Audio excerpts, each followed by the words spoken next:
Morning, Coach. We'll get started Good here morning. with David. Good morning, Doug. Let's start off with some injury updates. How about Jalen Rager, Josh Sweat, Cam Johnston, and Darius Slay? Jalen Rager's fine. He'll practice and should be good. He's okay. Cam is in the protocol, so that's really all I can say on that one. Along the same lines, Darius Slay has been cleared out of the protocol, so he'll practice today. And then Josh Sweat actually, it's a wrist injury. He's gonna miss some time, maybe a couple of weeks, but yeah, we'll see where he's at. But he's definitely gonna miss. He's gonna miss this week. Go ahead, John, and then Paul Domowitch. Morning, Doug.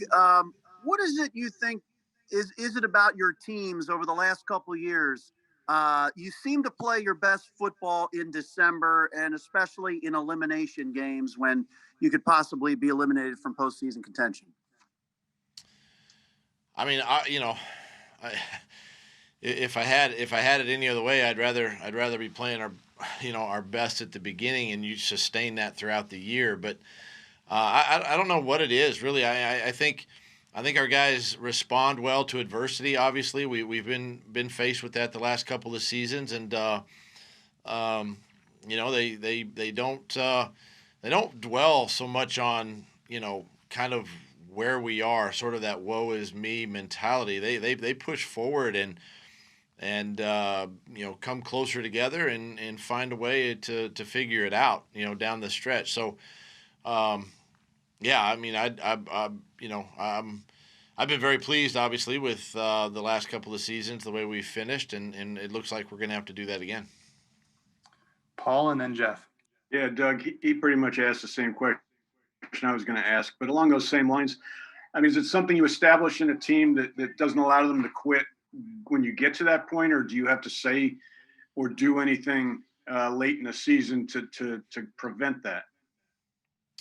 You keep talking about it all the time. About this time of year, you definitely want to be playing your best football. If you get an opportunity to be in the postseason, you definitely want to be playing your best. I think it's a mindset, though. It's a mentality that you set all the way back in training camp that kind of puts you in a position mentally this time of year. You put in all that hard work, and back in those dog days of July and August, and that's where you really sort of set the precedent for how your season is going to go, and you lean back on those experiences. Obviously, this year was different, but you still have the same messaging, and you still have the same level of sense of urgency, I guess, even back in August and early September when you're trying to play for this opportunity to be in the postseason. Jeff and then Zach.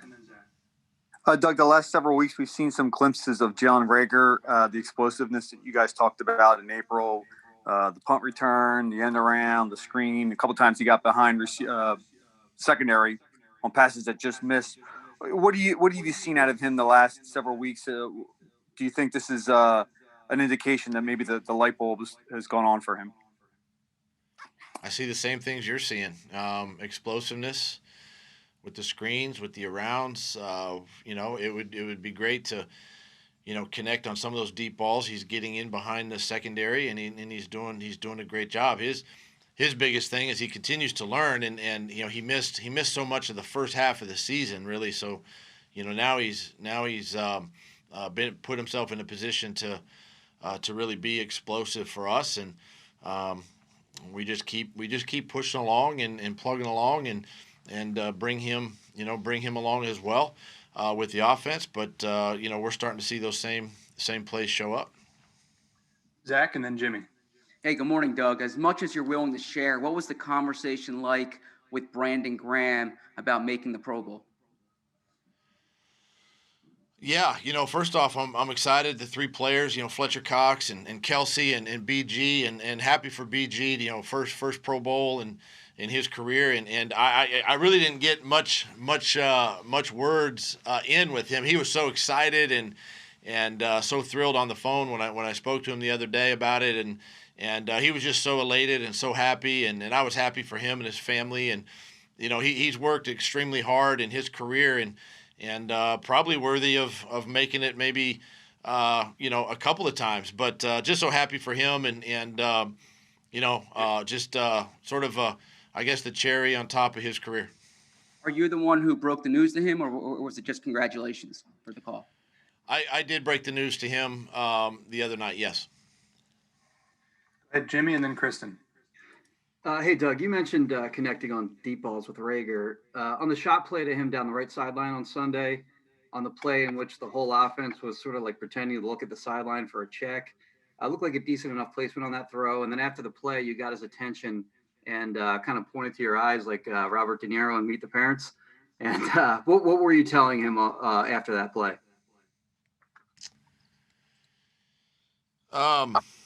Gosh, I'm on to Dallas, and I can't recall exactly what I was.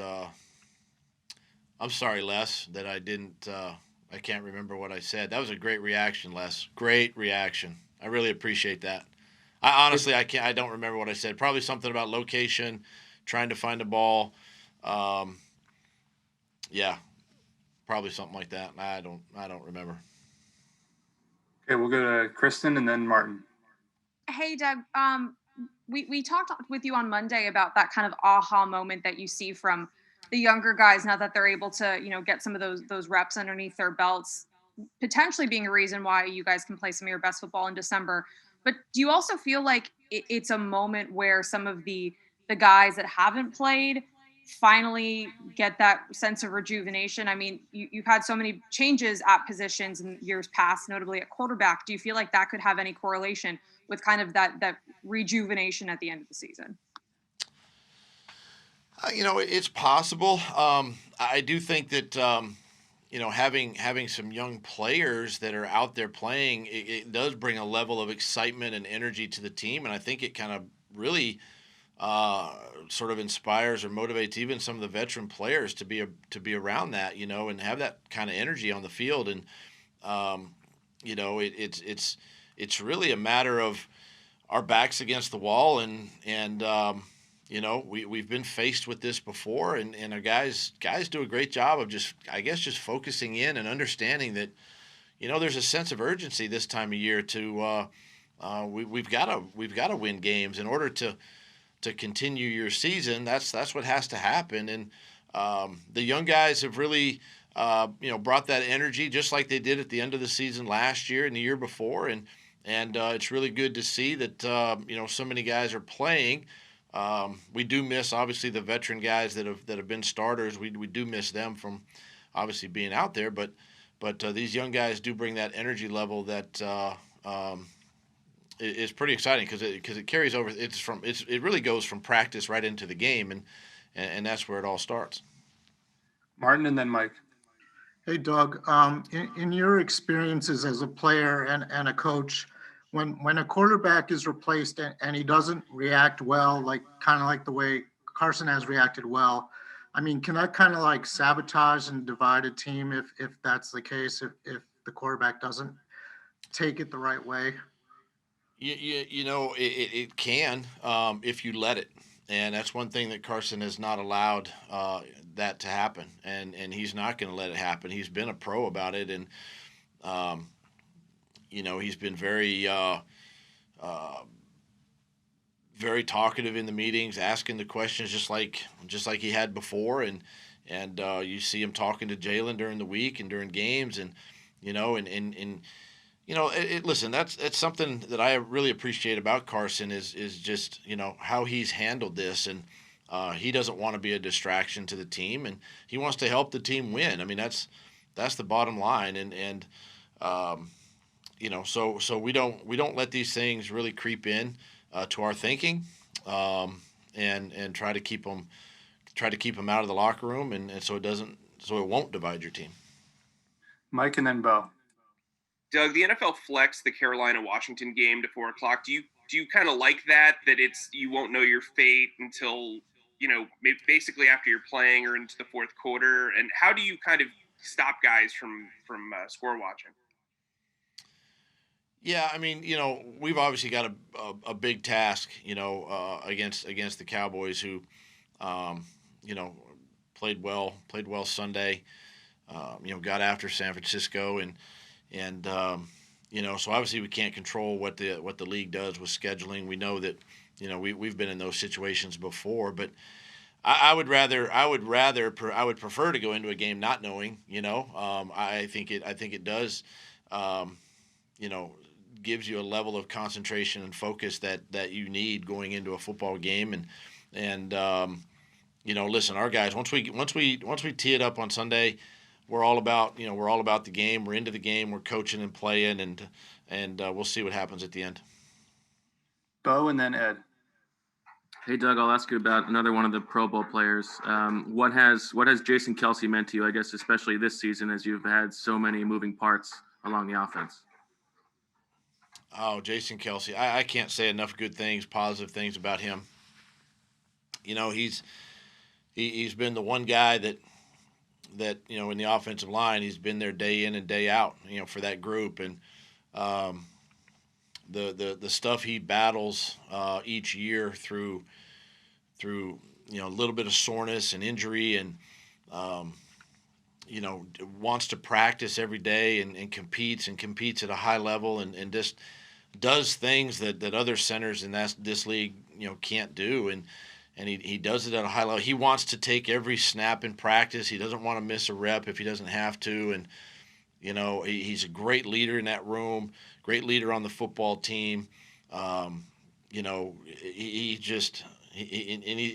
obviously a better person off the field as well, just a tremendous player, a tremendous person. I'm excited for him, in where he is in his career as well, and something for him too to with the amount of injuries up front that we've had, something positive came out of that group, and it was him, being selected to the Pro Bowl. Do you think he has a case to be in the Hall of Fame one day? Oh, I believe that there's a case for that.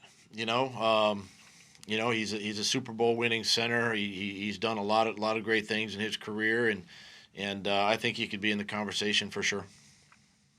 We'll wrap it up here with Ed and then Rob. Hey, Doug. Hey, I know you like to go for it on fourth down a lot. With Cameron Johnston still in concussion protocol, we're going to see all fourth down plays, or are you going to use Jake Elliott in that situation?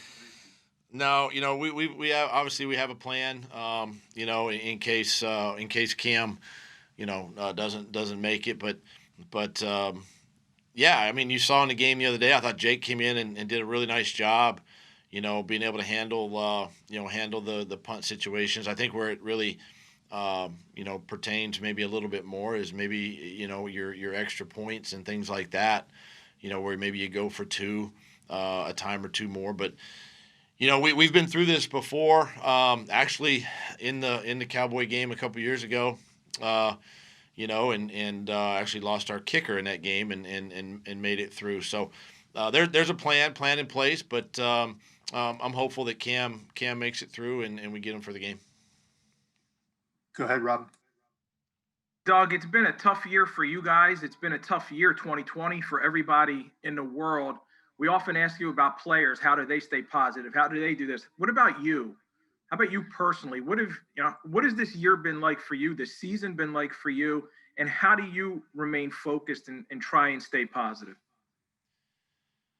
I lean a lot on my faith, number one.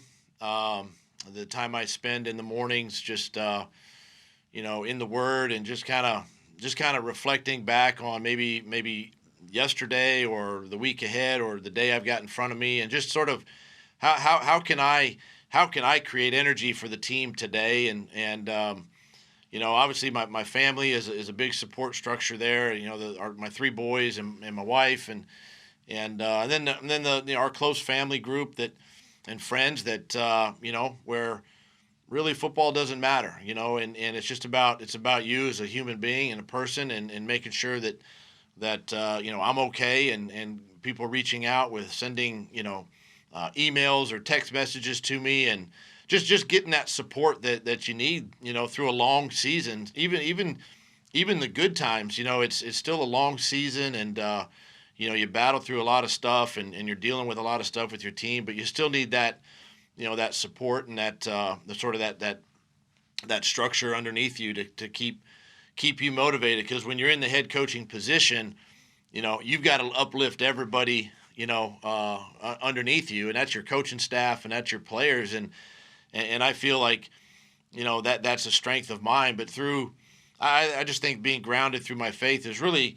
allowed me to maintain, that level of energy. I talk about that with the team every day. Create energy when you come into this building, and eliminate distractions, and fear nothing, attack everything. That sort of mentality really applies to life as well. And we've been in this pandemic now for a while. I can think March 12th was the date that we were out of the building here at NovaCare, and we've been blessed to be able to play these games and really to work, and much like you guys, to be able to still have a job and still be able to provide for your families. And I'm very thankful for that, because there's a lot of people that I have friends and families around the country that have been devastated through natural disasters, through through this pandemic, losing their jobs or illnesses or whatever it might be.